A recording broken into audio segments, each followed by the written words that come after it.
جانوروں کی قے، ہر جانور کی قے اس کی بیٹ کا حکم رکھتی ہے، یعنی جس کی بیٹ پاک ہے جیسے چڑیا یا کبوتر اس کی قے بھی پاک ہے، اور جس کی نجاست خفیفہ ہے جیسے باز یا کوا اس کی قے بھی نجاست خفیفہ، اور جس کی نجاست غلیظہ ہے جیسے بدخ یا مرغی اس کی قے بھی نجاست غلیظہ۔ اور قے سے مراد وہ کھانا پانی وغیرہ ہے جو پوٹے یعنی معدے سے باہر نکلے، کہ جس جانور کی بیٹ ناپاک ہے اس کا پوٹا معدن نجاست یعنی نجاستوں کی جگہ ہے، پوٹے سے جو چیز باہر آئے گی خود نجس یعنی ناپاک ہوگی یا نجس سے مل کر آئے گی، بہرحال مثل بیٹ نجاست رکھے گی، خفیفہ میں خفیفہ، غلیظہ میں غلیظہ، بخلاف اس چیز کے جو ابھی پوٹے تک نہ پہنچی تھی کہ نکل آئی۔ مثلا مرغی نے پانی پیا، ابھی گلے ہی میں تھا کہ اچھو، یعنی پانی پینے کے دوران بعض اوقات گلے میں پھندا سا لگتا ہے اور کھانسی اٹھتی ہے،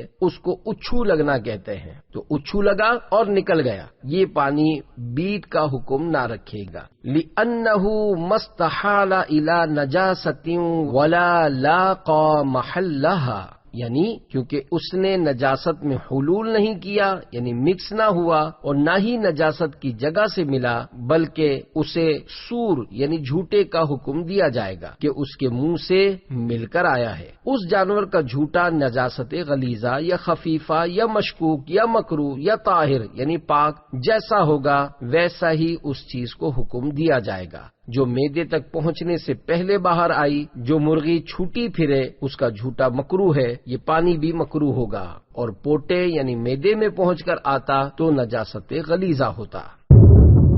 صلو علی الحبیب صلی اللہ تعالی علی محمد۔